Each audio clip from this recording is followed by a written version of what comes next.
Hey everybody, it's Ann. It's Friday and I'm coming to you live from my kitchen. So I hope you guys have all had a great week. And for those of you south of here that were affected by the storm, I've sure been thinking about you. Hope everybody has power back by now. I know some still didn't today, like 10 or 11 days later. So you've been in my thoughts. But I wanted to pop on tonight to come back around and talk about the lasagna cups that I talked about a month ago and actually give you the step-by-step on how to make them. But before I actually do that, I was just going to share something this week. If you are close to a fairway and you like peaches like I do, this week the yellow peaches at our fairway are on sale for 99 cents a pound, which is a really great deal. And they are so easy to freeze. And so if you love peaches, but you would like to get to eat some, I don't know, maybe in November, if you want to make a peach crisp instead of an apple crisp, or maybe you just want some to eat out of the freezer or over ice cream. But the way I like to freeze them is the simple method that Southern Living talks about. And of course, they're famous for peaches. So I just peel the peach. And I love using the serrated peeler to do that because it takes a great big wide swath off and you don't lose any of the great flesh. And cut it in half and take the pit out. Then I just cut it into 8 wedges and then put it in a mixing bowl.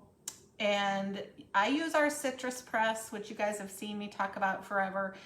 But you want, if you're gonna do like 2 pounds of peaches, you want to juice an entire fresh lemon over those peach wedges that you've just cut. Stir them really well. And then all you do is put them out on parchment paper and slide a cookie sheet under them, or put the parchment paper in the cookie sheet first, and then go freeze them. At least 6 hours on the cookie sheet on the parchment paper, or overnight is just fine also. But if you have wonderful peaches and you want to be able to use them later, this is a really great freezing method without using sugar and fruit fresh and all that kind of stuff, and they stay beautiful. So juice that fresh lemon over them, freeze them for at least 6 hours on a single layer on parchment paper, and then you'll be able to take them right off the parchment paper and put them in your freezer containers. So whether you use freezer bags or freezer containers or whatever. But just a great simple way to freeze peaches. I know people go to a lot of work processing them different ways, but this is just a tip. And this is your week through tomorrow night. They're on sale at our fairway. And they have been excellent to just eat too. So I wanted to give you that tip first. But then lots of you are affected in transitioning back to school and you're needing some fast things.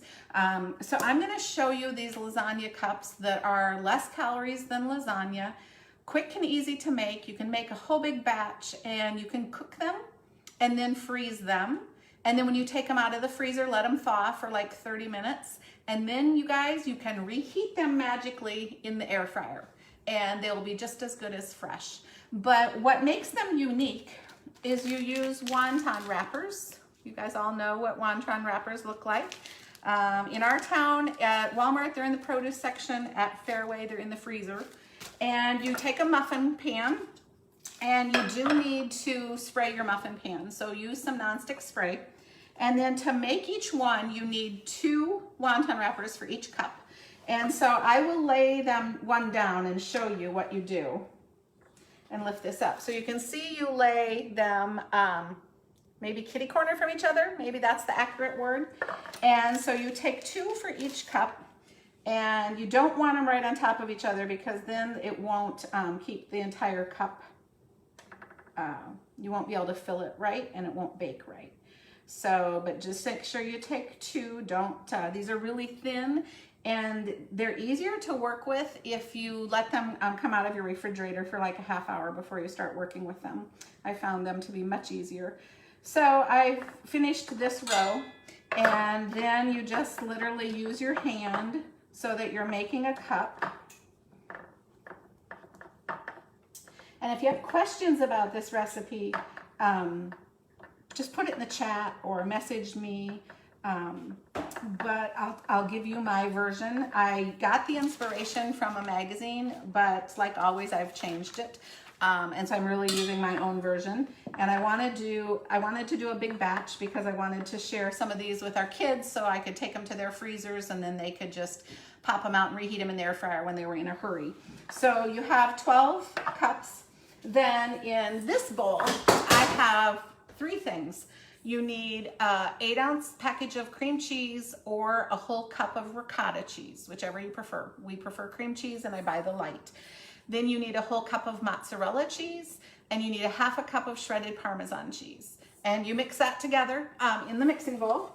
And then you want to use a small cookie scoop and you're going to just take a nice heaping amount of this and put it in the bottom of each cup.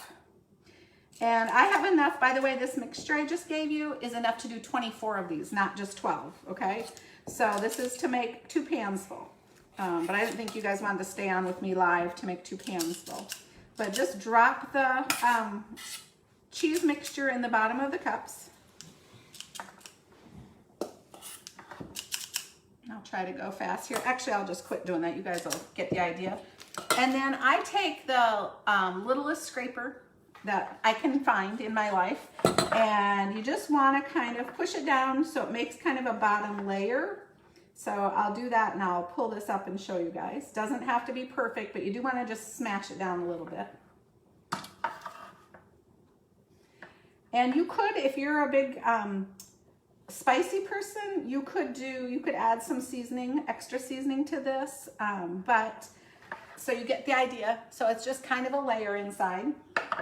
Then in the next bowl, you need a pound of ground meat.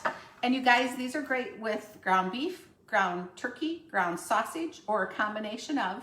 But you need to brown the ground meat with some chopped onions and some garlic, as long as that's okay at your house. I guess leave it out if you don't like it. And then brown it, crumble it, of course, with the mixing chopper, and then drain it really well, okay? So you want to get all the excess liquid off of here. Then you take about 2 cups of pasta sauce, whatever your favorite is. I happen to be blessed with a mother-in-law that makes wonderful pasta sauce. And so I just used her canned pasta sauce and dumped it in the measure mix and pour. No, this is the measure all cup. And the liquid's going here, and then you use that part for the sticky. So I used that for the red pasta sauce. And I'm just going to mix it. So you can see I have the meat, the onions, and the sauce. Then I'm going to take the next size cookie scoop. This is easy for me, but some people have told me they use the little, whoops, I just put that in one of the cups that have no cheese on the bottom. Well, won't that be a surprise? See, you don't have to be perfect to do this. I'll take that off. Put a nice big heaping scoop of the meat on top of the cheese. So I'll do a couple of these and show you. So you have them filled like that. And then this has a mixture of a half a cup of mozzarella cheese and a half a cup of Parmesan cheese. And you want to just take a little bit of this and put it on the top. Or if you've bought some fresh mozzarella cheese, that's really good on there also. And you put it on the top like that before it goes in the oven. And then fresh basil, I think, is a must for this recipe. Or if you don't have fresh basil, use dried basil or get some Italian seasoning that you can put in there. But I just took some basil leaves. I love our kitchen shears for this, and I literally just snip them up fine. It's super fast to do them this way. I know some people roll them and cut them. To me, that just takes more time. So just snip them up so that they're fine. And then you just want to put a little bit of basil on top of each cup before you bake them. And then these pop in the oven. So, whoops, I gotta put cheese in one more so I can lift it up and give you guys an idea here. And then pop them in the oven literally 15 to 20 minutes. You want the wontons to be golden brown and you want the cheese to be pretty bubbly, okay? Then let them sit in the pan for at least 5 minutes before you pop out of here. And that way they'll just release so much easier, because if you try to release them when they're piping hot coming out of the oven, sometimes they can still move a little bit on you and be a little bit soft. So I just call them lasagna cupcakes. You can call them lasagna cups. You can do whatever you want, but be flexible with what kind of ground meat you use. And like I said, you could go ahead and bake them and then reheat them. And I did have somebody ask a while ago if I thought you could make all these and not bake them. I think you could, but you'd probably want to freeze them on parchment paper or something, not in the muffin pan, because what I wonder about is if there's any moisture that collects on the wonton skin, then it won't release from things. So they're a little temperamental that way. Like if you make egg rolls ahead of time, you can certainly do that and freeze them, but you need to freeze them in a single layer before you put them in a bag, okay? So hopefully that kind of helps you guys.